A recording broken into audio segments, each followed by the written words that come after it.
Jo crec que no, perquè aquí al moment tothom busca una caseta per viure aquí i no hi ha res, vull dir, no hi ha res. Al moment que hi ha algú que en seguida està ple.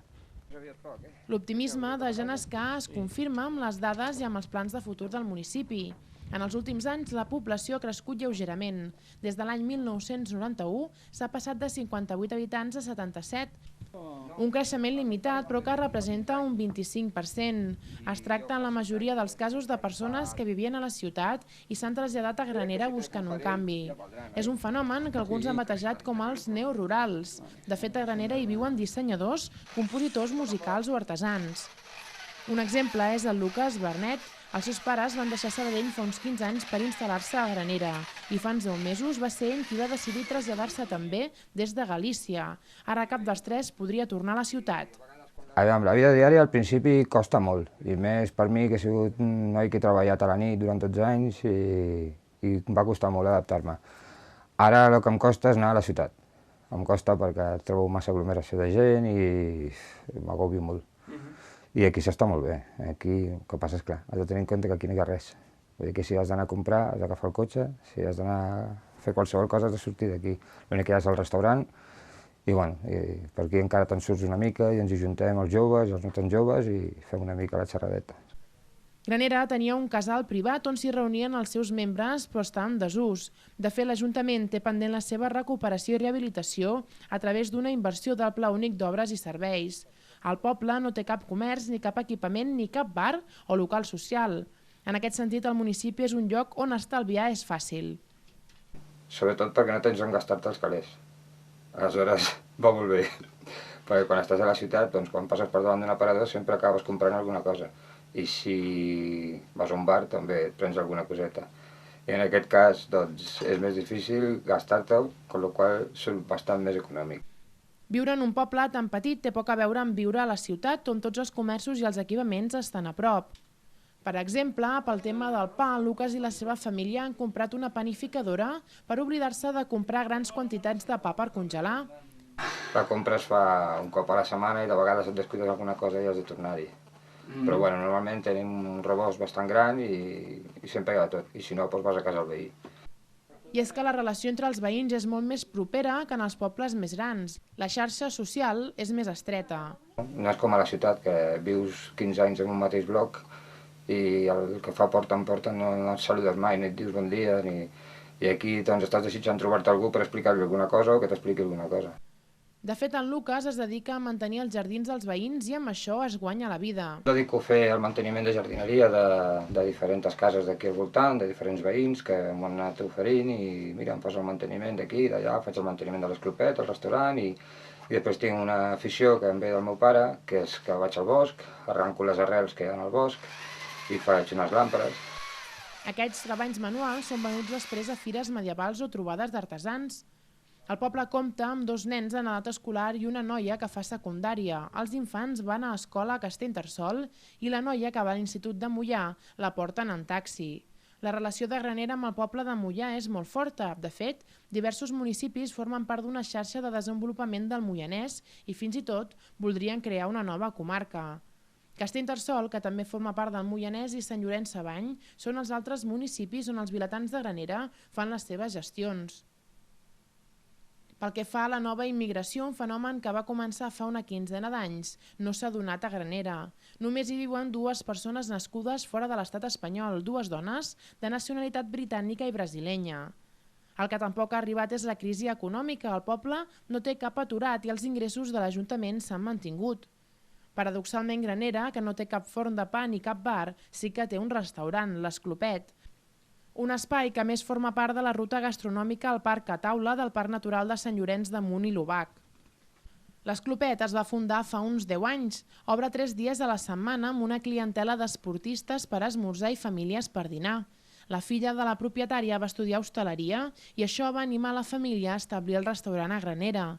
Es va inaugurar el dia de Sant Esteve de l'any 1999. Ha sigut un gran què per Granera perquè molta gent no sabia ni on era i el que és divertit és que la gent fa Granera, l'Esclopet, i vull dir, per nosaltres és no sé, estem molt contents.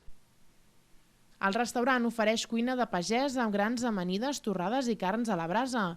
El producte de la terra mana a la carta. Tot i que aquest any no ha nevat, el restaurant tanca unes setmanes per desembre. La compra dels aliments es complica per l'aïllament de Granera. Sí, perquè els proveïdors pujar aquí ho hem de comprar en molta quantitat, perquè clar, hi ha els 9 quilòmetres entre Castellterçol i Granera, que a vegades no volen pujar. Partim zona. Molts distribuïdors aquí no els hi toca, no ens toca ni a Manresa ni a Granollers, i llavors partim una mica de zona i és una mica difícil. Però bueno, mira, agafes el cotxe i te'n vas a buscar, i hi ha coses que sí, que les porten. I com que moltes coses les comprem aquí a la vora, a Moià o a Castellterçol. Vull dir, comprem bastant, el que és la carn i així, acostumem a comprar-la aquí a la vora. I bueno, hi ha altres coses que no, però la verdura, a Moià, acostumem a comprar-ho bastant sobre aquí a casa, o sigui, aquí a la zona que ens envolta. Pel matí, els ciclistes de carretera i sobretot de muntanya i BTT, però també motoristes, són els principals clients del restaurant, que ha estat l'escenari de trobades de vespes antigues o automòbils de col·leccionista i esportius. I després al migdia, molts d'aquests senyors que ni els coneixem, perquè al matí amb la indumentària que porten tenen un aspecte, i llavors venen al migdia amb les seves senyores i els nens. Segons la propietària de l'establiment, en un cap de setmana normal, sense molta ni poca gent, poden passar pel restaurant unes 60 persones. Com que només obren 3 dies a la setmana, Nani Bellmunt compagina la seva feina al restaurant i la seva feina a Barcelona, tot i viure a Granera. És difícil al principi, però ara jo m'hi he acostumat molt i estic molt bé. I puc fer el mateix que es pugui fer en una ciutat, menys que no hi ha gent pels carrers. Ni botigues, ni un lloc on anar a passar el rato. Passo el rato fent coses molt manuals i a part treballo a Barcelona i compagino la ciutat amb aquest poble. Només necessites tenir un cotxe a la porta i poder-te moure amb llibertat i ja està. Però per mi no representa cap problema. Les cases tenen el mateix que una ciutat, a mi no em falta cap tipus de comoditat, vull dir, les tinc totes i bueno, només que quilòmetres i prou. I és que a Granera es viu bé segons tots els veïns. Un dels que ho testifica, fins i tot a nivell sanitari, és en Jordi Navinés, que es va traslladar des de Sabadell a Granera fa 10 anys amb la seva dona. I bueno, hem vingut buscant un lloc que anés bé per la salut i bueno, i aquí és ideal. I bueno, jo ara ja em costaria anar a viure en una ciutat perquè bueno, és millor que allà. Per la salut, per tot, m'agrada molt. En Jordi Navinés va agafar una poliomielitis amb 1 any i mig i té problemes respiratoris i de mobilitat. Des de fa 4 anys en Jordi té reconeguda la llarga malaltia i no treballa. Es dedica als seus hobbies, a llegir o, per exemple, a col·laborar amb la revista municipal amb articles d'història local. Quan treballava tenia 1 hora d'anada i 1 hora de tornada fins a la feina en cotxe. Tot i així li compensava perquè a l'arribar a Granera desconnectava totalment. Ara surt de tant en tant a comprar cada 15 dies aproximadament. Té un rebost on guarda els aliments i alguna cosa similar passa amb les medicines. Aquí tenim una sèrie de medicaments bàsics per encostipats, per coses així que l'altra gent aniria al cap per tonteries, que ara no. Per exemple, no sé, si tens un refredat, clar, nosaltres no anem al cap, doncs ja tenim les aspirines o les 4 coses aquestes que ara també tenim molts remeis casolans, herbes, de tot, ja de tot. Vull dir que, clar, en el nostre cas només anem al cap quan realment fa falta.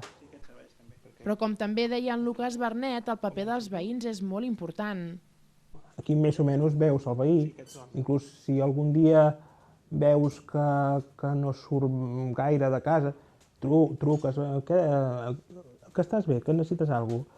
Després, per exemple, si algun veí va a Castellterçol a comprar, doncs generalment pregunta, mira, que baixo, que necessites alguna cosa. I nosaltres també, quan baixem, mira, que anem a comprar això, que necessites alguna cosa. I generalment, fem recados, ens ajudem uns als altres. Jo crec que molta gent també troba a faltar una mica això. Per norma general, els veïns que som, ens avenim bastant bé. Sempre hi ha alguna cosa, però ens avenim bastant bé.